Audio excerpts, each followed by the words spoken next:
Toss the clocks and kick those rocks. It's time to breathe, let go of these restraints.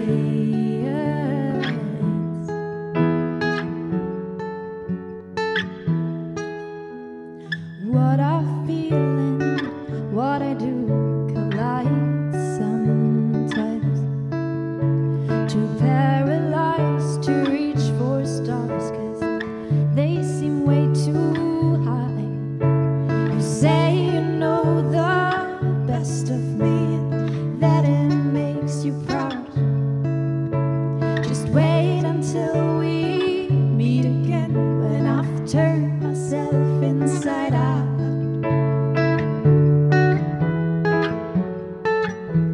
'Cause now's the time to follow sounds. My mind is racing, spinning wild tonight. Shadows are being pushed aside. Toss the clocks and kick those rocks. It's time to breathe, let go of these restraints.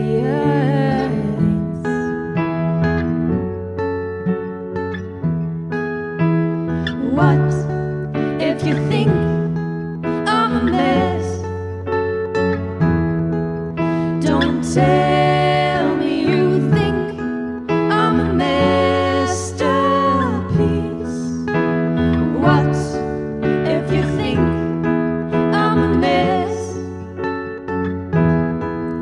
Don't tell me you think I'm a masterpiece. Now's the time to follow sounds. My mind is racing, spinning wild tonight. Shadows are being pushed aside.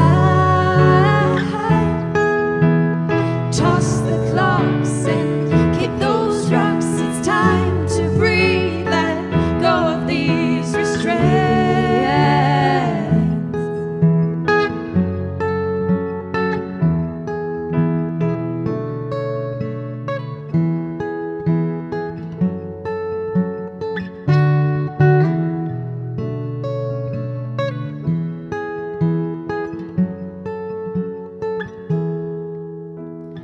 Now's the time to follow sounds. My mind is racing, spinning wild tonight.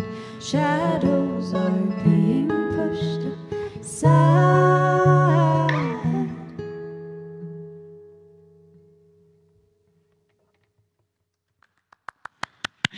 Manja and Maria, thank you so much. What a great start into our final of your opening week here on campus. Wow, what a week, what a workload you've dived through. You've met so many new people, friends, hopefully, I guess. You ate in the Mensa, you studied, you've learned a lot, and also important to just had your first days on campus. That's amazing. And I know that Yelta, our co-host from Tuesday, is also watching. And since we talked about it, I found the stick I've meant. This is the one that I wanted to show you, the stick from childhood, but now getting back to the important topic here on campus.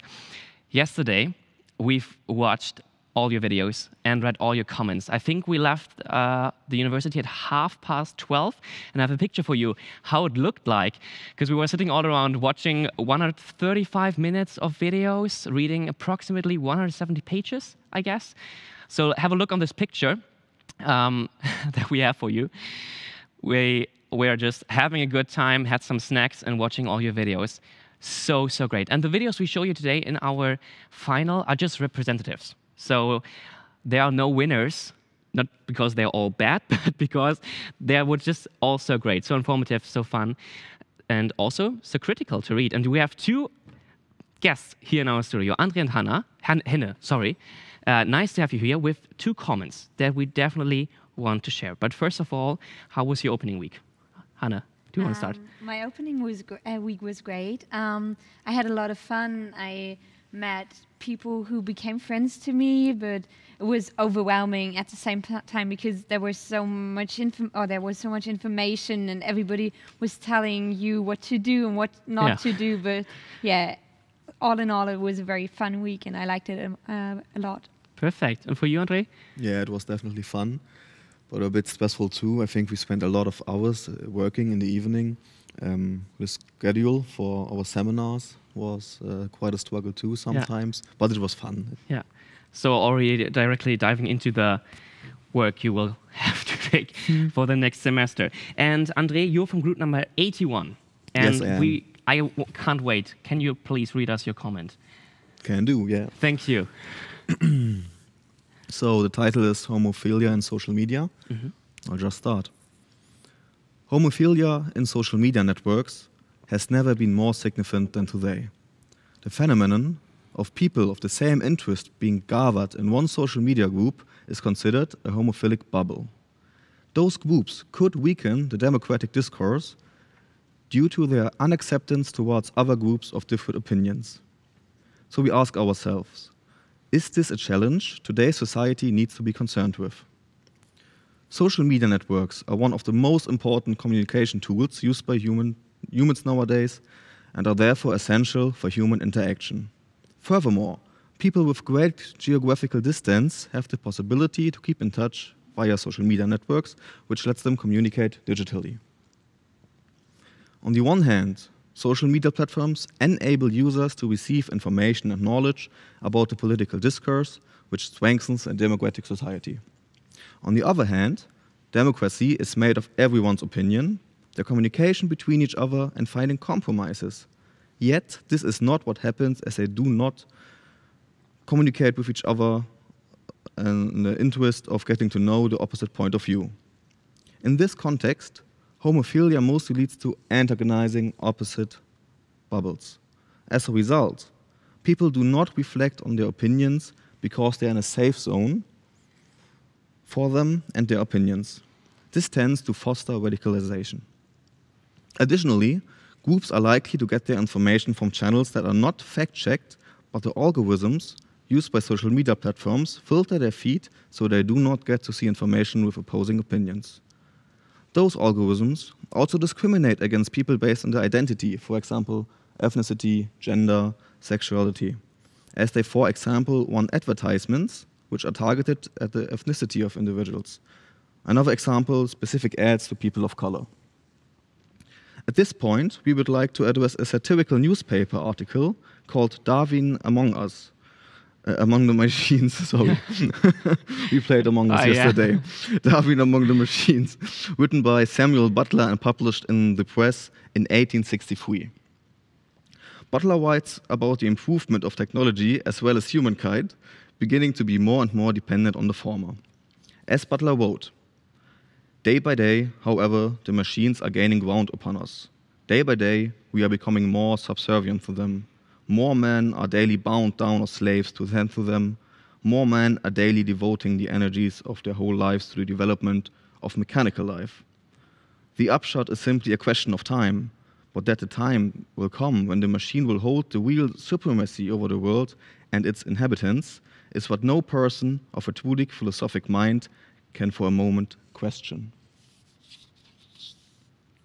Regarding our argument about the risks and chances of the phenomenon homophobia, one could compare the technology of the year 1863 with social media nowadays. Even though the text is satirical, we want to emphasize the risk of homophilia benefiting the emergence of bubbles with negative consequences. Such could be, for example, a proceeding radicalization in political bubbles, missing, opposing, or challenging views, to name an extreme example. The growing dependence of humankind on technology and social media brings about changes which we need to manage. What could happen if we fail to tackle those tasks, like the rise of homophilia, in a way to achieve positive results?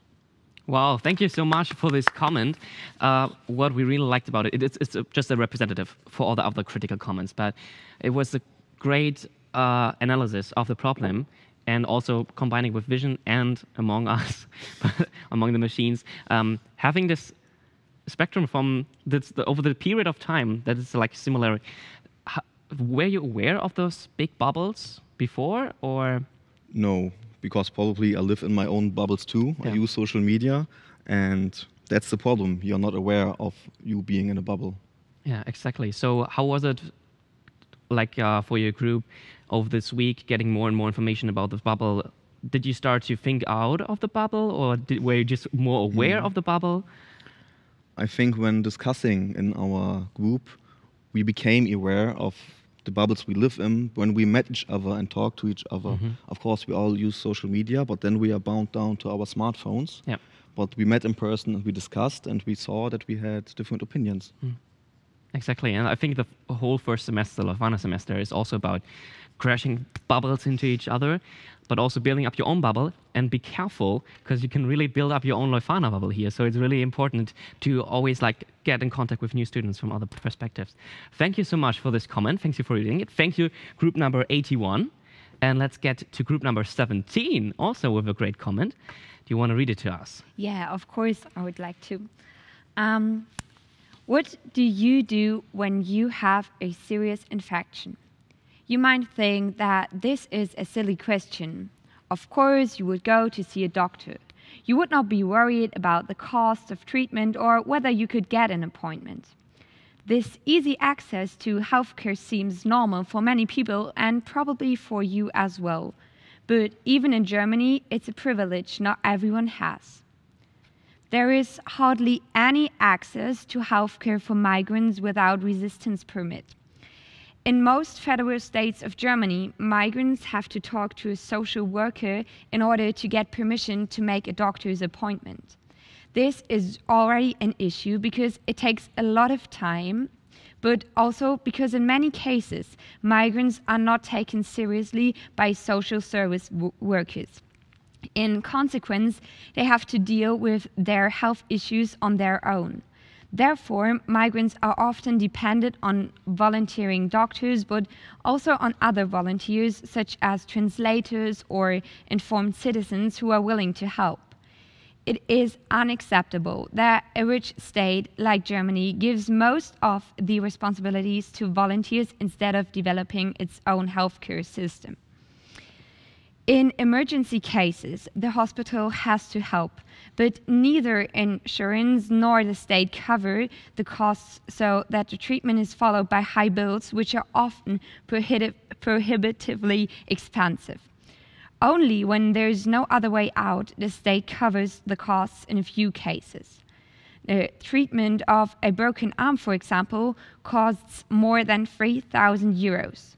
In comparison, the monthly budget for refugees is 150 euros. It is not necessary to be a math professor to calculate that this is unaffordable. Since hospitals are profit-oriented institutions, they prefer to medicate people with insurance. Therefore, the state has to fulfill its duty to make sure that every person living in Germany has a good and safe access to healthcare. Of course, this is combined with a lot of costs, but government shouldn't cut corners when it comes to saving human lives. As you can imagine, fleeing doesn't fail to leave its mark on humans' mental health. This is why a lot of refugees come with traumas, but the state nearly never covers psychotherapies. It is not only not covered, but also almost impossible to attend psychotherapy programs. As the German fundamental right says in section 1.1, sentence 1, human dignity shall be inviolable. Do you actually believe that the facts mentioned above don't touch human dignity? We are all human beings and should be treated equally. Let's face it, even though Germany is known for its good healthcare system that doesn't go for migrants without residence permit. Everyone deserves medical treatments. Everyone deserves psychological support. Everyone deserves help when needed. Keep this in mind. Check your privilege. Wonderful comment. Thank you so much also for this one. I think what I like most about it is this realistic point of view, and that you're writing and researching about a topic that really most of us were not aware of. Living in our own privileged bubble, so we have this connection over there. Just how privileged we are right here. How was it for your group to write this comment? It was hard at the beginning because the topic we have, our big topic is visibility and equal access to societal riches for all, and it's huge. Yeah. And we were thinking about what privileges there are and who has them, and we were like collecting them, and we had like 3 topics, and then we agreed on this healthcare problem because, as you just said, we looked it up and we were like, oh, that's not good that people haven't got or cannot have a insurance, or that's not okay, or that they have to go to a social worker is absolutely unacceptable. So we decided on that one. And something you're not aware of. Yes, if you're not absolutely. really thinking of it, as we just said, privileged bubble. And were there any throwbacks for when you wrote it, or like was it, we just said how it was to write this? Did you have refugees or migrants, these perspectives in your group?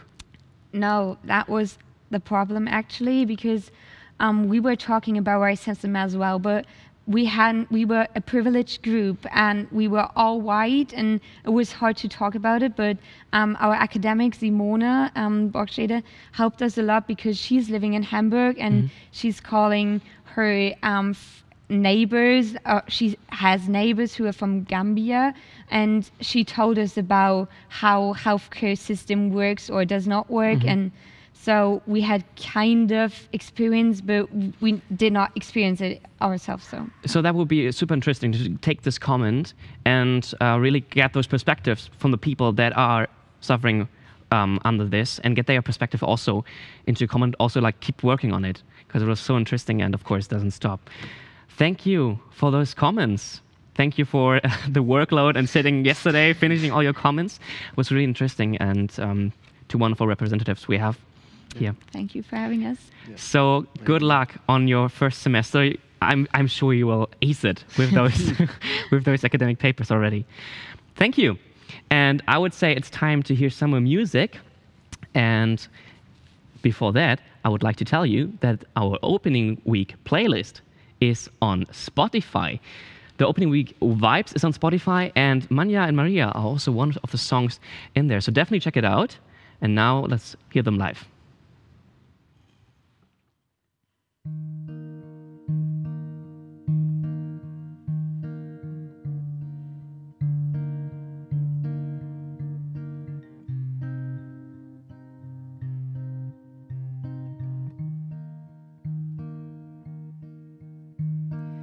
Thoughts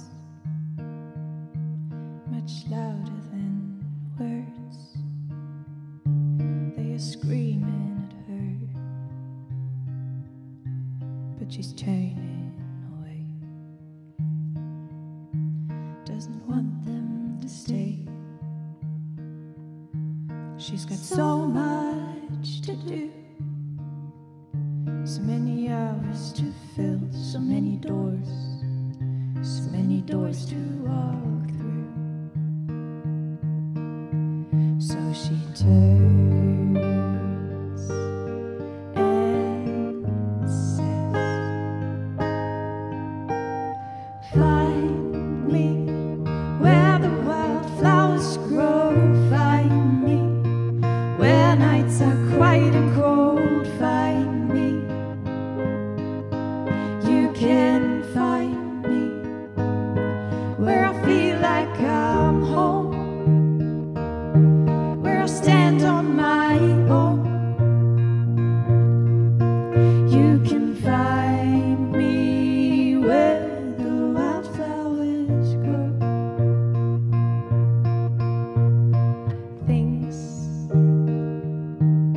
she just doesn't want to see.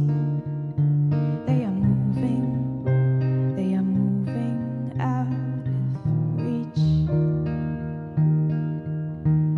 And friends she so wants to see, they can say what they want, she will disagree. She'll turn and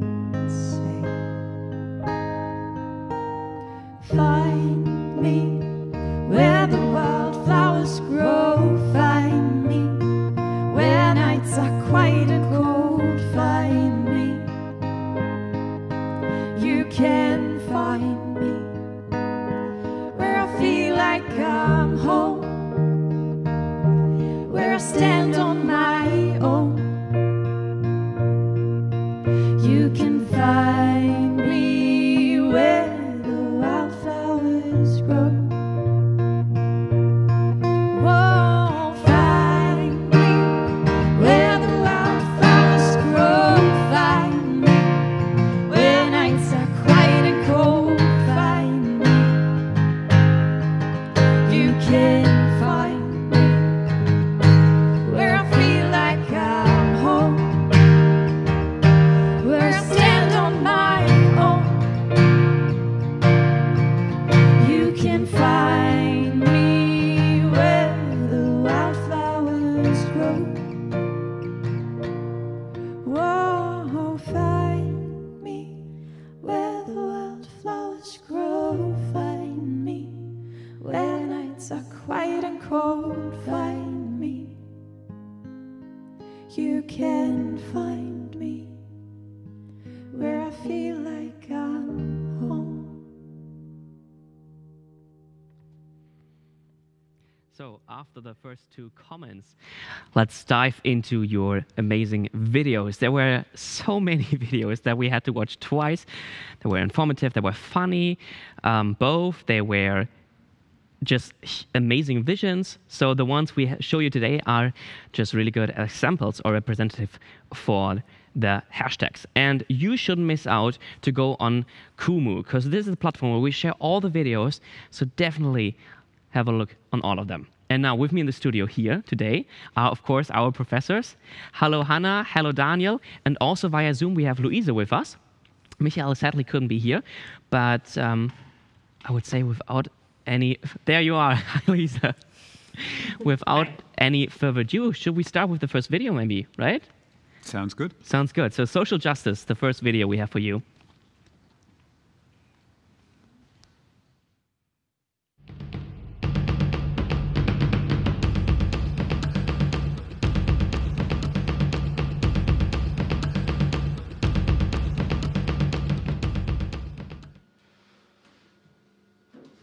So welcome to our class presentation about the two genders, male and female. Hold up! There are more than two genders. Here you can see a situation in which the teacher acts perfectly. He interferes when he realizes that the students exclude all genders except women and men. He learned how to manage these situations in obligatory advanced trainings about gender equality.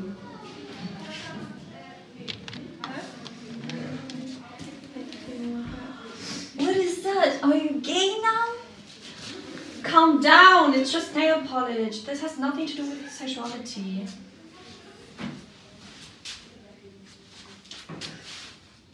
Here you can see that the man does not fit into the stereotypical role. The mother educates her own mother to not think in the ways that the sexuality depends on fashion. Hey, nice ass! Stop, police! Here you can see that the police should always be a safe space. While the first police officer confronts the catcaller, the second one cares for the victim.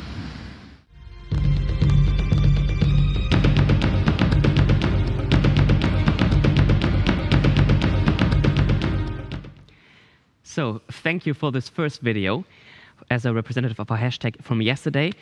And Luisa, what do you think about the vision that was concepted in general in the video? Yes, I think that was a great video, and I think it shows very well that there's a great discontent with how women and sexual minorities are often treated in society, and that we need more allies actually in all areas of society to create more inclusive spaces that are equally safe and comfortable for everyone.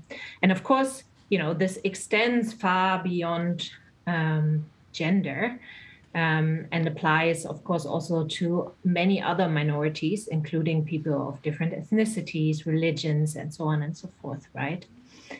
I think what it also shows is how challenging it actually is to become an ally who speaks up and protects the human rights of minorities, right? So there's often, as we've seen, conflict and confrontation involved.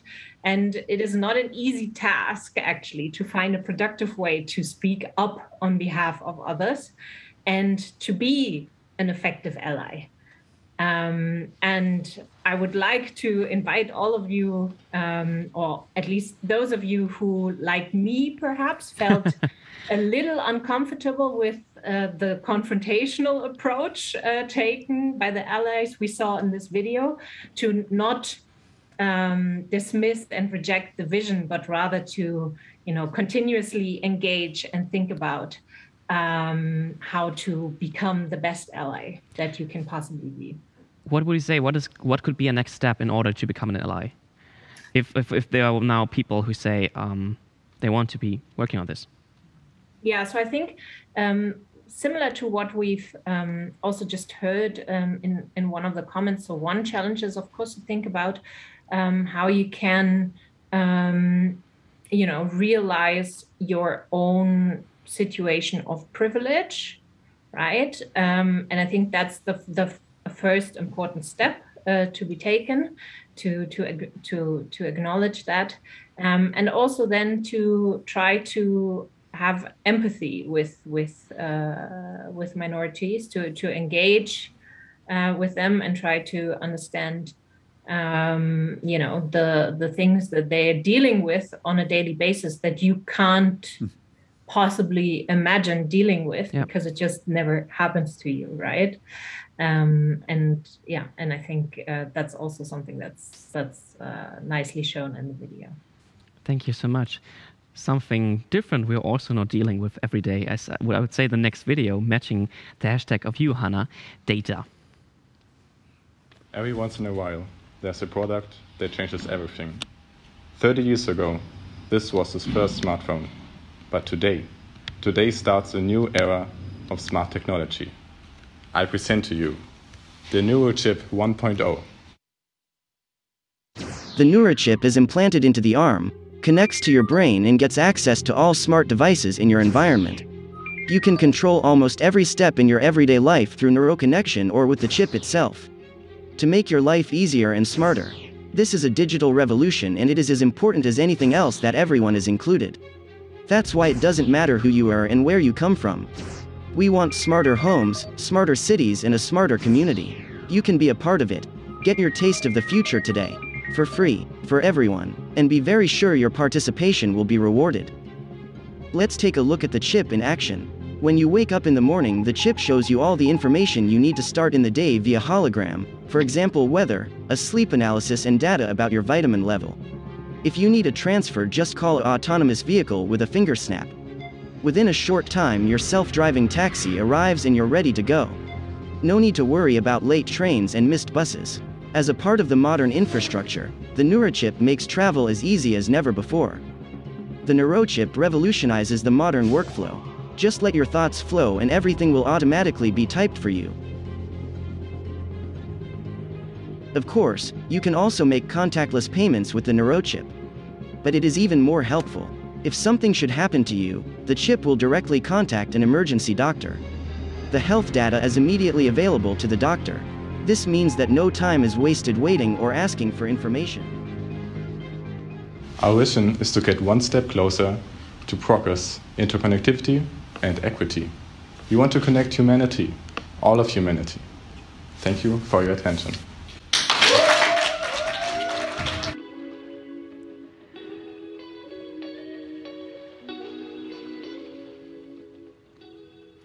And thank you for this wonderful video. Really creative. Hannah, would you say it's a utopia or dystopia in this video? So I love the example and I love the video because it's demonstrated the utopian potential of using, everyday data for our own goods, but also for, advancing and making our society better. For example, thinking about new mobilities and smarter shopping and so forth. But I find it very interesting that this was developed by the students because, as you probably imagine, in the pandemic, there were a lot of, misinformation information regarding, for example, the vaccines, and that these vaccines would, inject us with chips and technology that would, make us being supervised and surveilled and controlled. So I think this is obviously also pointing towards the dystopian, let's say, potential of having a chip in your body that everyone can access to, and so I think it has both. But I think it's great that the students also see the positive potential of using data and digital technologies to make our lives better. I think that's I think great. Yeah, the balancing between both, right? Yeah, exactly. So can you tell us a bit, maybe, do you know how real this is, what we just saw? Well, I think it's becoming more and more real. So there are technological advances, such as there were the Google Watch or glasses already. Where you can scan stuff, where you would get sort of the translation of the text that you read already on your vision, so that you can easily translate texts. Obviously, contactless payments with your credit card or something is already quite reality for most of us, except me, by the way. I still deal with this slotting in.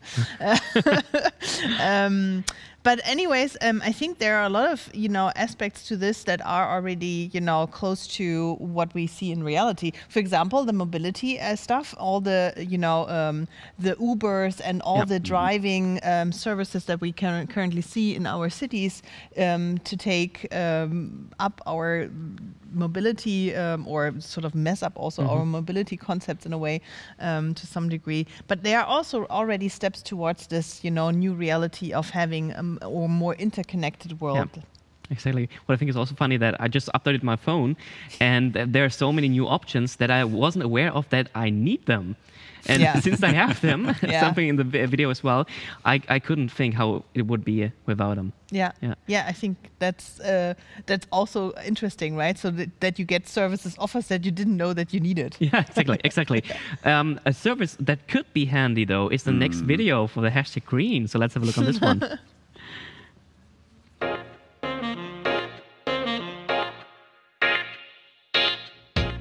This is Tim. He's a tourist from Munich, visiting Lüneburg for a few days. Since he started using ECollect, he has been making more sustainable decisions on his trips. ECollect is an app in which you can collect e-coins. These coins can be used as discount for local offers.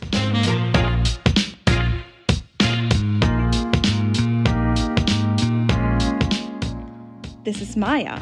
She's also spending a few days in Lüneburg, but hasn't discovered ECollect yet.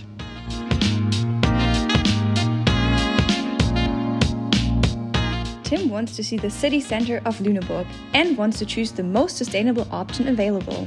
By choosing the Stadtrat, he gains most e-coins.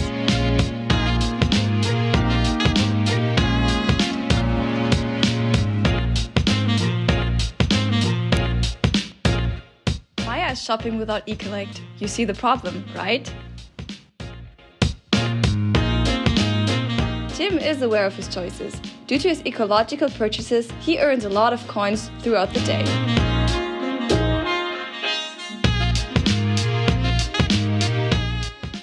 At the end of a very exciting day, both of them arrive at their hotel. As the hotel is a partner of ECollect, Tim gets a discount for his room, while Maya has to pay full price. Be like Tim. Start collecting, start the change. Be like Tim. Would that be good, Daniel? What do you think? Interesting question. First of all, I like the video a lot. Yeah, right? Where can I get it? Where can I get it?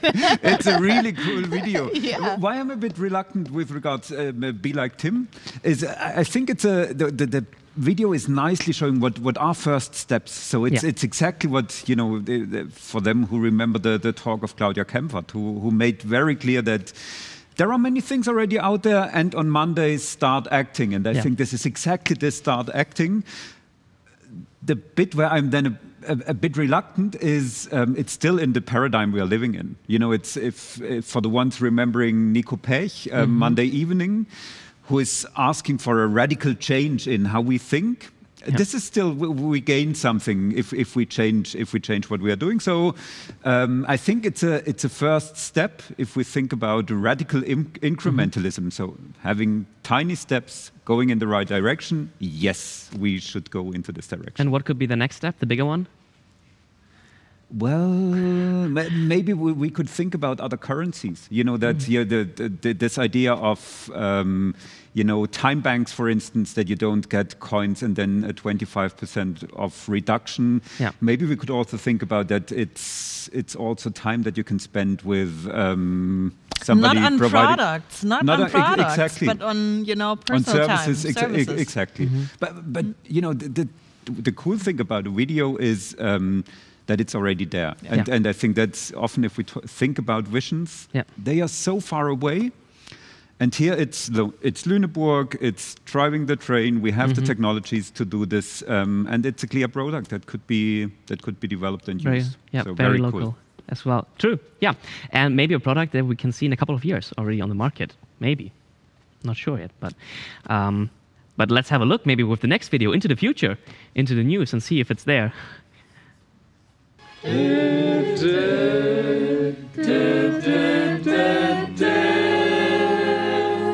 Good evening, ladies and gentlemen. Welcome to the Tomorrow Journal. After a long period of discussion, a new institution will be integrated into the justice system of Germany. This so-called Institution for Police Control, or IFPC, is being founded to handle investigations of criminal cases against police officers.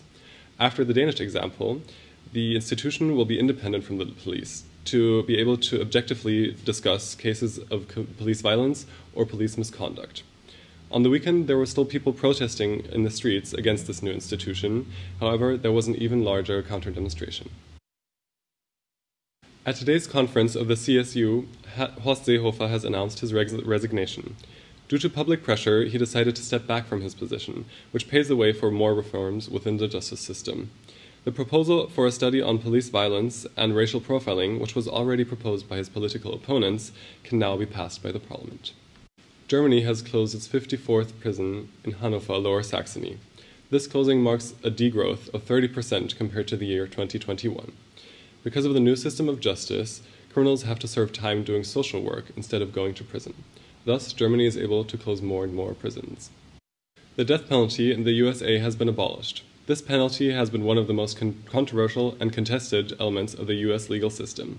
The first executions took place in 1976, and since then there has been a plethora of debates. Today, in 2030, due to human rights activism, the punishment has been abolished in all of the USA. And now for the weather. As you can see here, we have a bit of a cold front coming in from the north.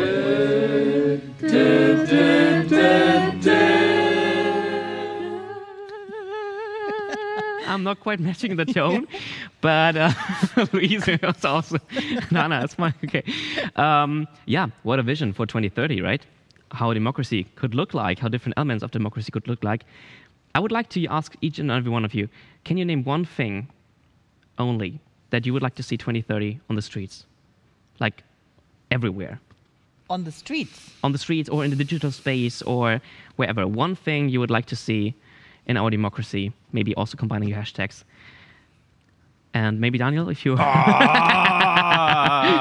should we continue? Or should we start with Louisa? I can start. Okay. Thanks, Louisa. For me, I think it's pretty easy. So the World Economic Forum has recently published new estimates of how long it's going to take us to actually reach gender parity. And that's on average worldwide, still more than 100 years to go. So I would be very pleased to see that already achieved in 2030. Thank you. Hannah, what do you think? My vision, and that links to democracy, would be that we have by then some kind of system where civil society members, citizens such as us, are able to manage their own data and trace easily where their data is used and also get rewarded when their data is used. Yeah. Interesting. And Daniel, could you think of one? I would come back to the donut. I think I would really like to see this idea of the donut economics implemented, and that we're aware that it's not only money, but that it's really the safe and just planetary space we are living in. Interesting. Thank you so much. So a huge thank you to group number 6, 77, 61, and 31 for those amazing videos, and all other videos that we sadly couldn't show in this one, but on Kumu. And thank you for hosting this conference week. It's coming. This opening week. This opening week with the hashtag. It was such a pleasure to have you here, and to have a look, out view on the new deal that we're facing. Thank you for having us. It was a very great experience.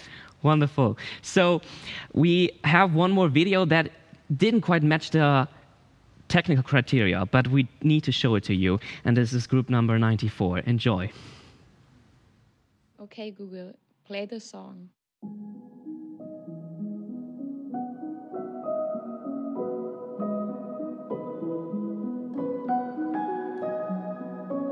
Sommersemester in einer weit entfernten Galaxie, nur ein Gedanke in meiner Fantasie und vielleicht kommt es nie. Google ohne Profit, eine gottverdammte Industrie. Mon ami, was folgt, ist reine Utopie. Google will Zugriff, doch es weiß nicht wie. Auf die Fotos meiner verschlüsselten Galerie, es weiß nicht wie. Ja, was eine Ironie. 8 Milliarden kluge Wesen ihren Datenschutz verwählen, können das Milliardenunternehmen keine Milliarden Umsatz zählen. Und Google, ist seinen Posten los. Antwort auf Fragen bleiben kostenlos. Wissen, Maus und Internet und Bücherei. Kostenlose Infos gibt's jetzt überall. Fliegen mit Überschall zu den Sternen hoch hinaus. Raus aus dem Filter, Blasen so. Mir ist bewusst, ich bin in keiner Abhängigkeit. Doch ich mach mich bereit, ja, ich kenne meine Rights. Mir ist bewusst, die Transparenz ist nun der Sinn. In unserer Utopie weiß Google nicht mal, wer ich bin. Mir ist bewusst, ich bin in keiner Abhängigkeit. Doch ich mach mich bereit, ja, ich kenne meine Rights. Mir ist bewusst, die Transparenz ist nun der Sinn. In unserer Utopie weiß Google nicht mal, wer ich bin. Nicht mal, wer ich bin, warum das denn nicht? Sagen wir so, Google hat keine Werbepflicht. Denn ich behalte, sammle Daten nur für mich. Sorge dafür, dass Googles Maske bricht. Auf einmal ist Google nicht mehr anonym. Hinter der Maske verbirgt sich ein Ungetüm. Denn Google selbst war nur ein Synonym. Sein wahres Ich enttarnt, wird es ungestüm. Alphabet, das ist sein wahres Gesicht, welches Steuern hinterzieht und Gerichte besticht. Und auf einmal ist sie da, vom Schatten ins Licht. Demokratie, welches von der Ferne spricht. Sommersemester und sie verschwinden in der Ferne. Die Rede ist von der Macht der Großkonzerne. Hoffe, dass ich mein Wissen nie wieder verlerne. 5 Uhr nachts wache auf und sehe die Sterne.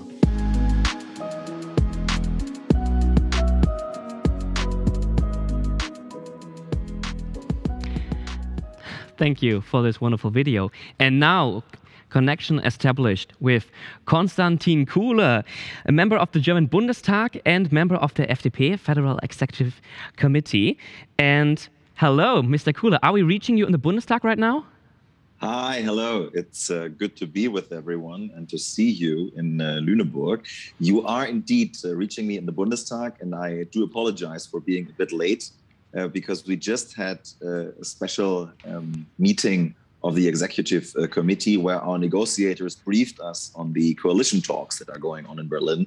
So sorry for being late, but this is an interesting and exciting time, I can tell you. No worries at all, but maybe you can give us some first-hand information. What's up? How is it going with the Ampel? Maybe.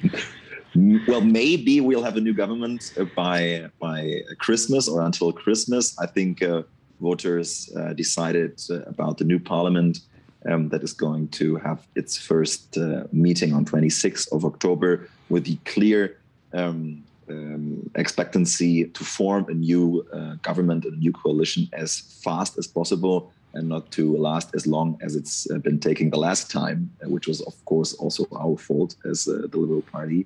But I think I'm quite optimistic now that we will have a new government this year in 2021. That's already good news. And I know that there's a press conference about this time. Can you also give us some information that we don't have to switch to another program and stay in this here? What is happening? I do recommend everyone to stay here in this program, which is at least as interesting as seeing the press conference of the different parties that have been negotiating in the last couple of days and weeks. But I can tell you that the leaderships of the 3 parties involved will ask the executive boards of the 3 parties involved now to move one step further and to enter into formal coalition negotiations. This is a procedure that will be beginning the next week, and that it's going to last some weeks. We do have some preliminary results right now. Must be like a list of projects that contains maybe 20 pages or so. I haven't read it myself because confidentiality is an important value in the new coalition that we may have. We don't know yet if it's going to be there at the end, but it is an important principle of the common work. And then the entire treaty coalition agreement will be larger and will be more detailed at the end. Yeah, you just mentioned it. This week we talked all about New Deal, finding big answers to the big questions, just like à la nie gab's mehr zu tun. We had a lot of thoughts about New Deal. Can you tell us a bit more? What is your New Deal, or what are some aspects that we can see, just like the one you mentioned maybe for the next years, or that you want to see in the next years? Well, I would say that there has been a lot of talk going on in the last years when it comes to the issue of modernizing society, modernizing the state, but citizens could not really feel that this modernization was, in fact, taking place in their day-to-day life. And when we face the challenges ahead, like fighting against climate change, like the demographic crisis we have in Europe, also the future of Europe and many other issues, we really think that a new government should deal with these issues in order to introduce an agenda of modernizations that citizens can actually feel. You've been just talking with the other participants about the issue of digitization. If you can't really see it in your daily life, that something is changing, for example, when it comes to the intercourses that you as a citizen have with your government, you will not re-elect your government. And the clear goal of a new government should be that citizens will actually notice that this country is modernizing. And that should be the new deal of a new government. What would you say is the philosophy of the new government, or the philosophy of the new coalition? I would say that we could already observe this new philosophy in the last couple of days, because usually, especially younger voters, are a bit upset with the way that politicians are talking about each other in Germany, and I would say in the entire world. It is very likely. It is very popular to blame the other parties, to even insult them. And you can, of course, be quite frank and quite clear in times of political campaigning, but 1 week or 2 weeks after the election, you actually have to realize that a new mode and a new time of cooperation has come, and especially taking into account the vast majority of young voters that also voted for our party, we want to introduce a new philosophy of political debate into what is now the democratic system of Germany. And that also means that you can trust someone if you negotiate with them. And this is the main reason why we haven't heard anything in the last couple of days from the negotiations, because there were people that have been campaigning against each other, trying to form a new government together.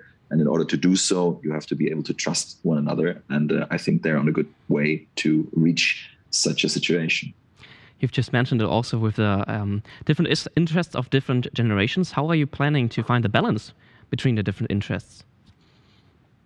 Well, there is a lot of interests that have to be balanced, not only between the generations, but if you think about the issue of climate change, we have to balance the interest between countries like Germany or regions like Europe that have been responsible for the climate change to a certain degree in the last years, and then other regions in the world that still want to grow and need to grow in order to obtain new employment and new ways to develop their economies. So this will be something that we will have to deal with.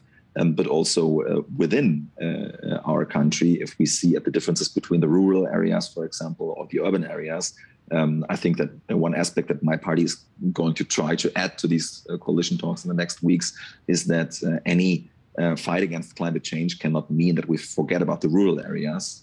And as many new students in Lüneburg are also moving to Lower Saxony now, you will see that there's a lot of rural spaces in Niedersachsen, and we will make sure not to forget about them.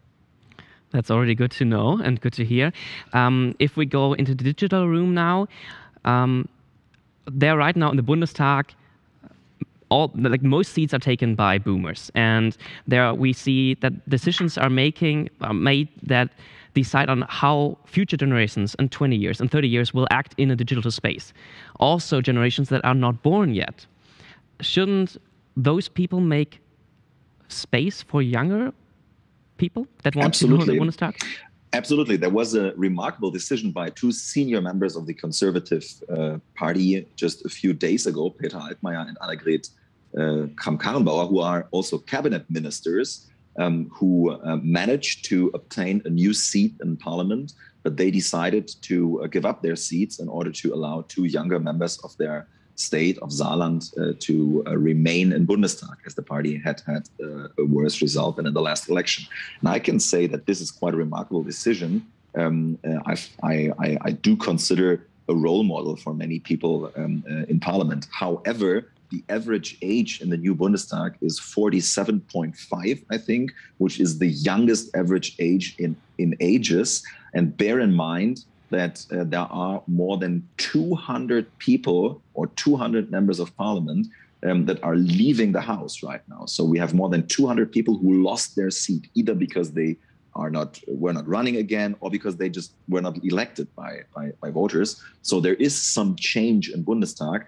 And what I consider quite important is to realize that the average duration of a mandate of a German member of parliament is 8 years. So it's simply not the case that people are sitting here in Bundestag for 20 or 30 or 40 years. Obviously, these cases do exist, but the average duration of a mandate is 8 years. And I think that's quite a good thing and a good aspect of our democracy in Germany, because there is change within the parliament. And not always the age says something about how innovative or how progressive someone is. There are some people that are older than 60, I will agree with.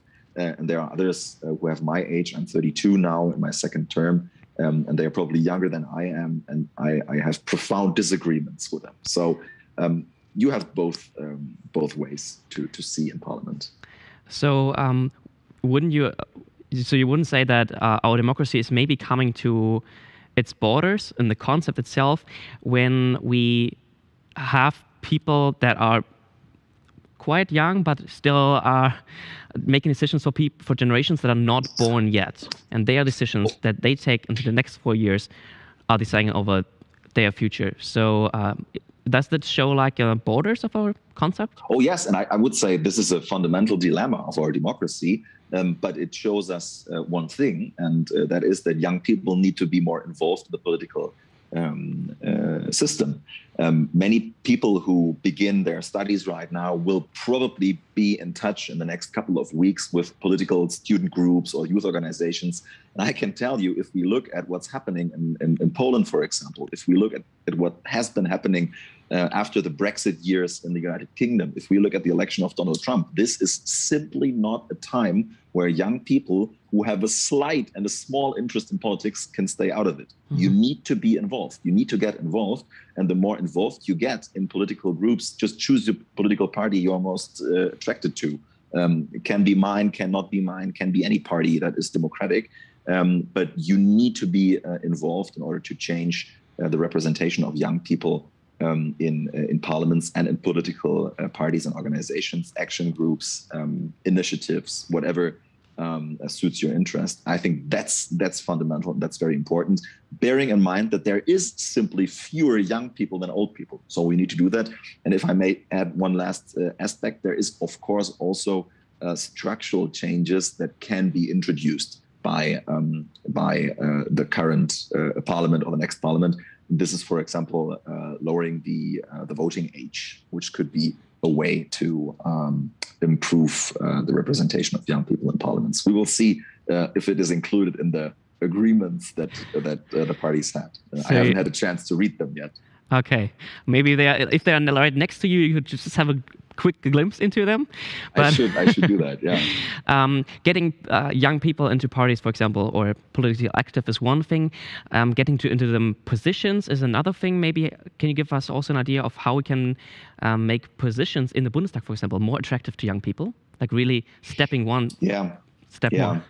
That's a very important and a very interesting question because especially in Germany, well, it is the phrase I'm about to say is true everywhere, but it is particularly true in Germany, and this is that all politics is local. So if you want to become a politician or if you want to be involved in the political system, the worst thing you can do is move to Berlin and go to Berlin and be there, because Berlin is only 3 million inhabitants out of 80 in Germany. The entire political process starts where people live, starts in the village, in the community where you grow up. And this is something that we have to, we don't have to change it, but we have to bear in mind that the brightest minds probably can also be someone who has been moving around as a student or as someone in an apprenticeship or whatever. So being a bit more inclusive and a bit more open to biographies that do not have the classical party youth organization background would be something that makes political engagement more attractive to young people. And this is something that we have to change as a political party or political system. You've also just mentioned the factor of innovation. How innovative is the new government? Well, we don't know if there will be a new government so far. We'll see what the internal bodies of the parties will decide in the next week, and then see how the negotiations go. But I think that innovation needs to be a core value of whatever the next government is going to look like. Simply because we have had a government that was not the same for 16 years, but quite similar for 16 years. And I think that a change of majority, checks and balances, a change of ideas, innovation is one of the core strengths of a democracy. If we see what happens around the world, that autocratic regimes like China, for example, are trying to openly challenge and confront Western and liberal democracies with their authoritarian attitude that they have, we need to be aware that our openness and our ability to innovate structurally as a democratic advantage of liberal and Western countries is something that we have to emphasize and to put on the table more. And I would agree to you if you said that innovation needs to be a core value of the new government. So if everything with the government goes well, did I just speak to a maybe future minister? I don't think so. I'm very happy to be in Parliament, and it's an honor and a privilege to be re-elected after being in Parliament already for 4 years. We'll see who's going to be in cabinet, but I can tell you that having some sort of self-esteem as a member of Parliament is also something that is needed in our democratic system, because politics is to a vast degree decided in the executive branch and by ministers, but the bills and laws, they are decided in Parliament. So being a parliamentarian is actually quite nice and an honor and a privilege, and I'm happy to go on with it, and we'll see what happens. We don't know anything about the jobs yet. Okay, keep us updated. We were happy that you were joining us in the studio today. Thank you so much, Mr. Kuhle, and looking forward to hear more about the future government. Thank you. See you. Bye-bye, Berlin. Thank you so much.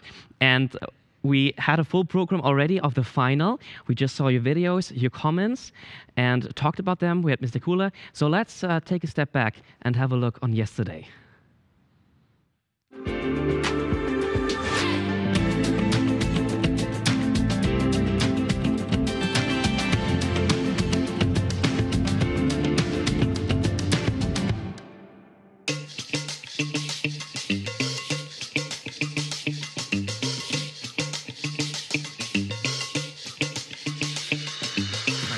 Thank you so much for the gift. And sweatshirt.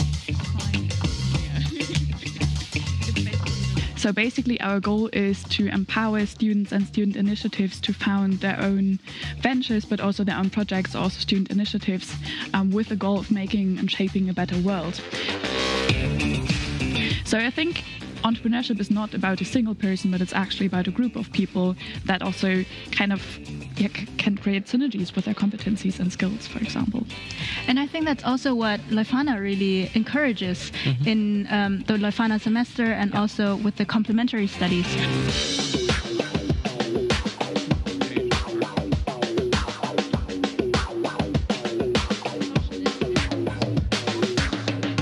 My argument for democratic socialism is really that the only way we are ever going to see a shift towards a more sustainable, democratic and just economic model is if we have a reversal in that shift of power that we saw in the 1980s.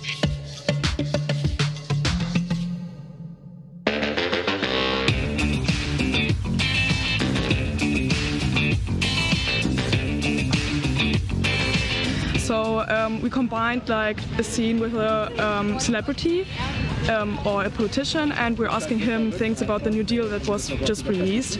And yeah, we think that's very interesting and hope to win this cool competition.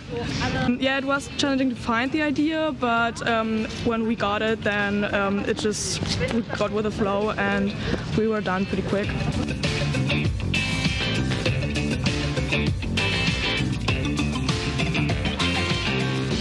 So we focused on food waste and how to solve this problem in the world, like globally, as well as like in Germany.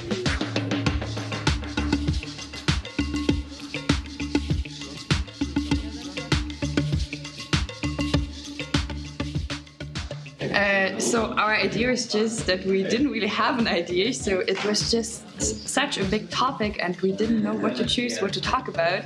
And so we thought, why don't say this in the video? So we really kind of made a video that we didn't know what we should talk about. Our project is about deadification, memes, video games, and the society, well known as the next society. And we want to show the dangers of artificial intelligence. So we're making a movie inspired by movies that have been actually made professionally. So we're going to transfer it into university life. Oh, my favorite moment is probably meeting my group for the first time and getting to know them, seeing how we got to grow closer to each other.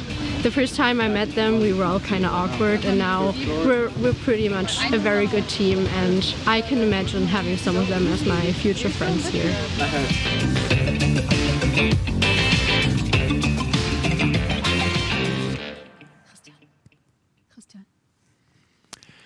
So what a week.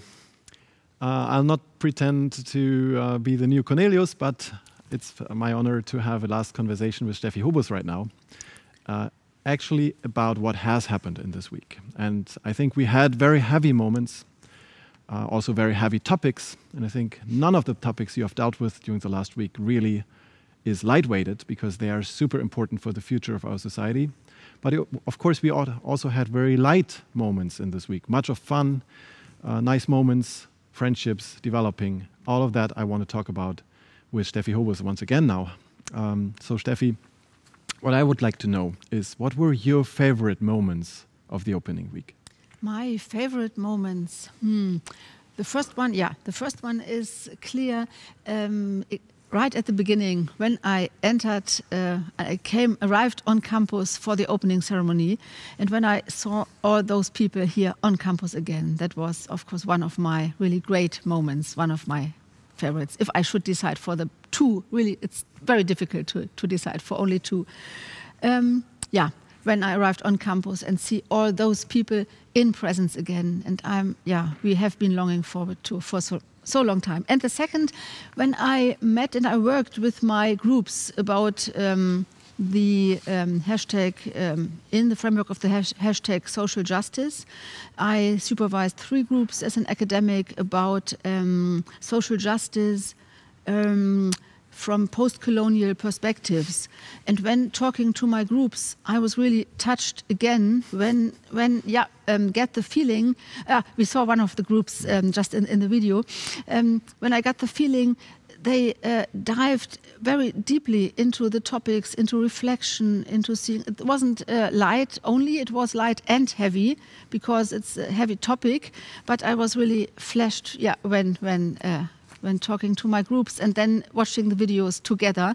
And when the groups told me, all those 3 groups told me they are convinced they would like to go on with that topic during the Leuphana semester, independent of what they are majoring in, that they all perceive that topic as so important, and they will connect again and again to the opening week. That was a great moment. And on that note, what was the feedback of the groups that you got?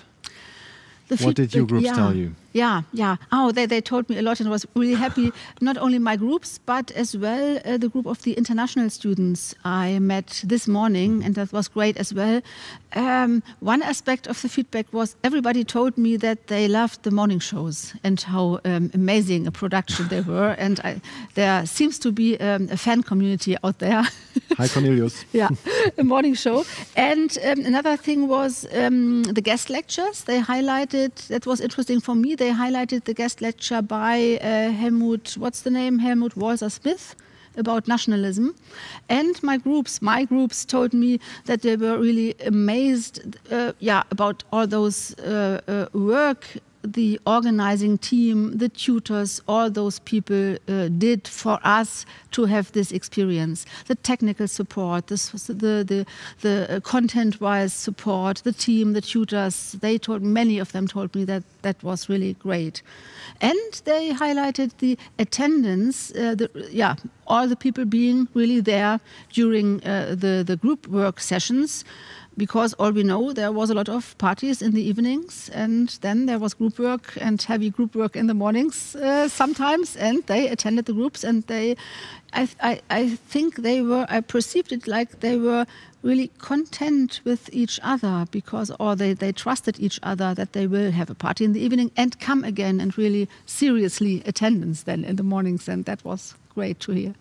So what are your thoughts then on transitioning to the Leuphana semester? What's your advice? What's your perspective? What's your guess? How will the Leuphana semester go?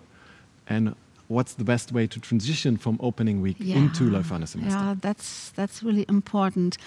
How I perceived my groups, I'm very, very confident that they will go quite well, that transition, but a transition is always a transition and has to be taken seriously. And my advice is connect again and again during the Leuphana semester, connect again and again to those experiences from the opening week.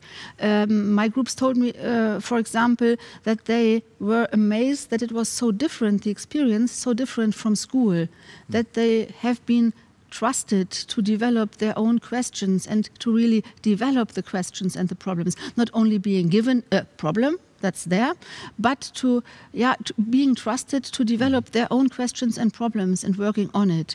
And that's what I want to tell all our first semester students. Take this seriously and connect again and again to that experience. That's perhaps the most important thing for me.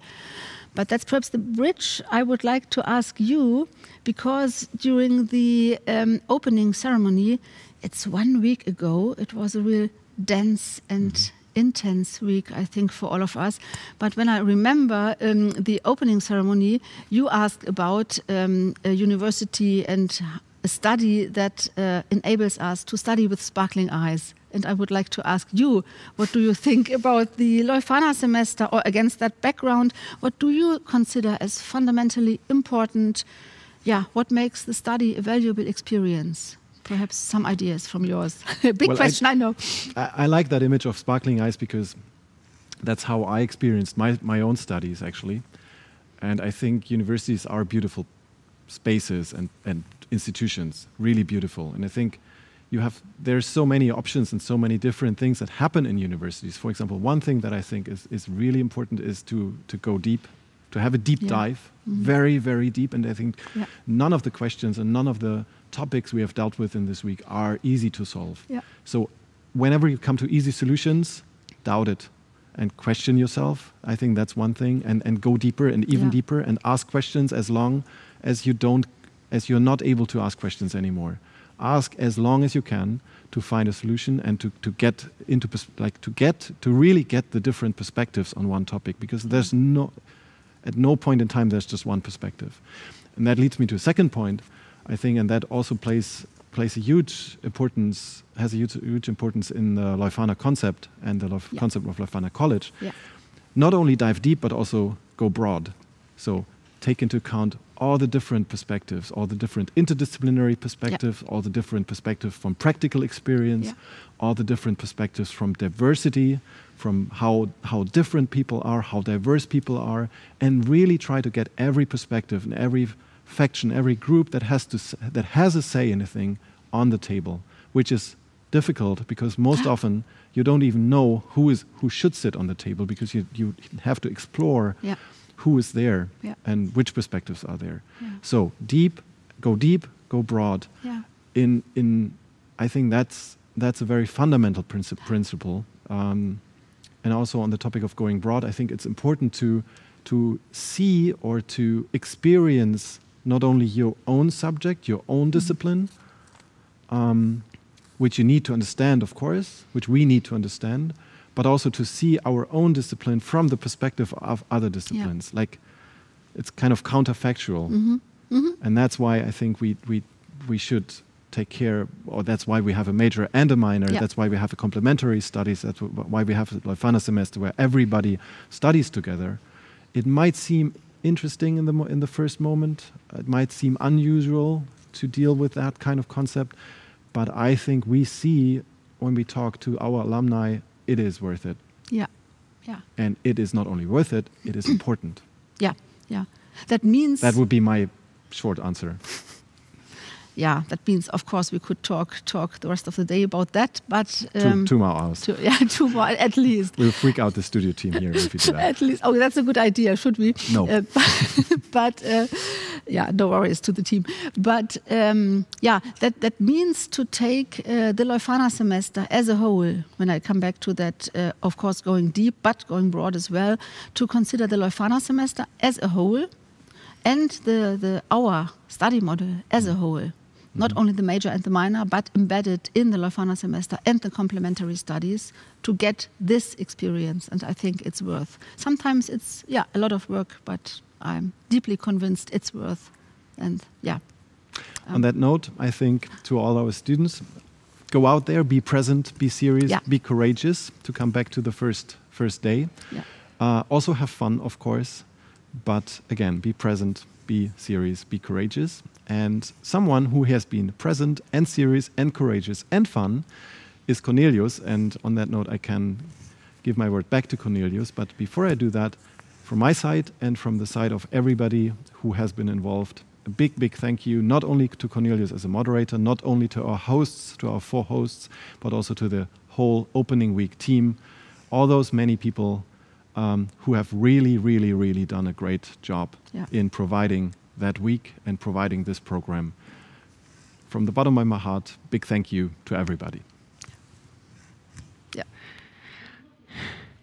Well, thank you so much for those nice words. Wow. What is left to say? 1 week over and you are starting at Leuphana. You've reached your destination, I would say. What can I say? I guess stay curious, because that's the most important thing that I've experienced in my semester, or in my studies here, to ask questions, find answers, and find answers to questions you're not aware of you had those questions at all. So thank you for tuning in. Thank you for arriving at Leuphana. I guess I can take this one. Just do it, okay. I pack my things.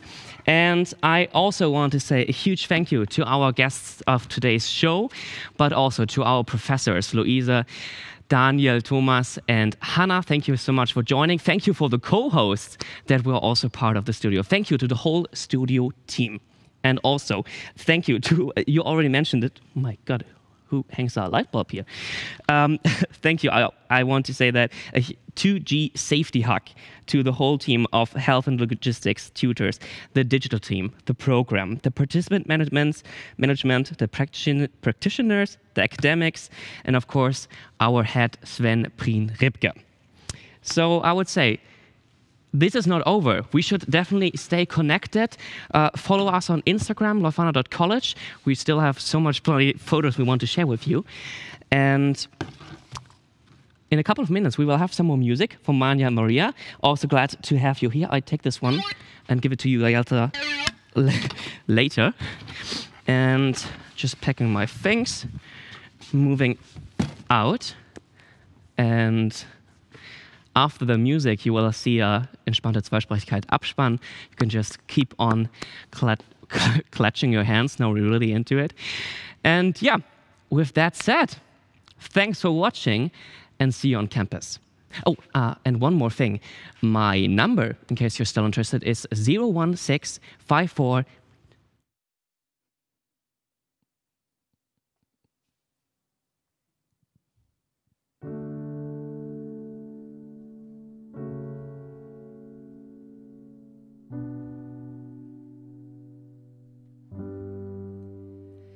Longing for a time of constant knowing what you feel.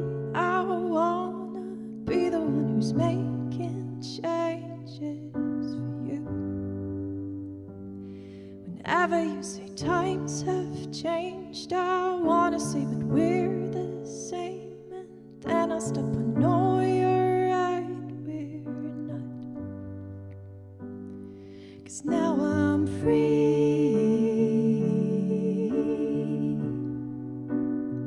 But I'm falling free. But I'm falling, and when you stand in front of me, for a moment I would rather be falling for you.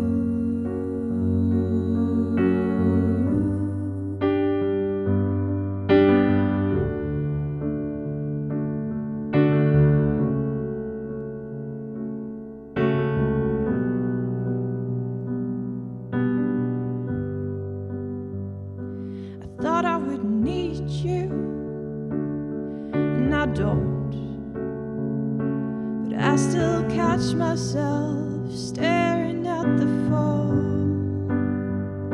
Wherever life may take me, I do wanna know. I would have never found out had I stayed there with you, but I felt less alone. And now I'm free, but I'm falling free.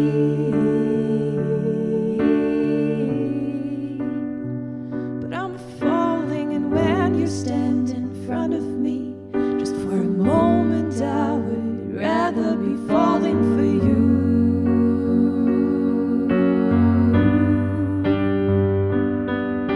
No, I don't want to turn back time, I don't want to start all over again, but sometimes I just get tired, sometimes I just get tired. No, I don't want to be all yours again, I don't wanna be in over my head, but sometimes I just get tired. Sometimes I just get tired of being free.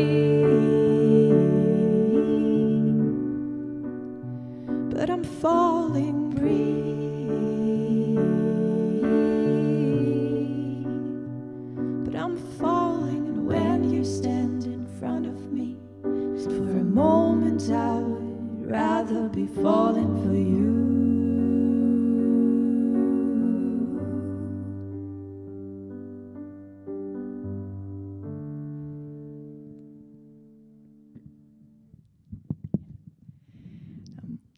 Before we play one last song, we'd also like to take the opportunity to say thank you for having us. We really enjoyed it.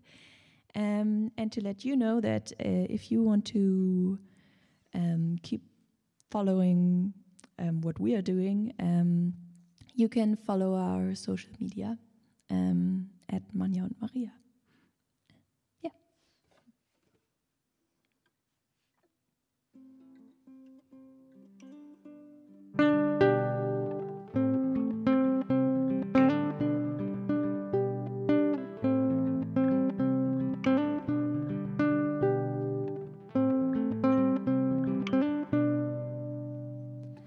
Autumn days in August, I'll stay inside my bed. Autumn days in August, hiding inside my own head. I can hardly breathe as I'm missing your cold feet touching mine. Let's get out of my head and instead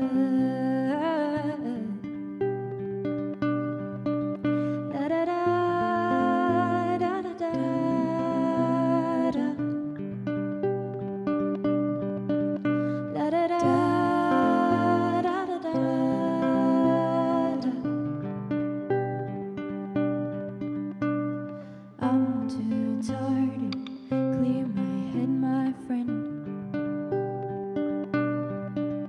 Wanna rest my head on your beating chest. I can hardly breathe as I'm missing your cold feet touching mine. Let's hibernate together and get through this dusty time.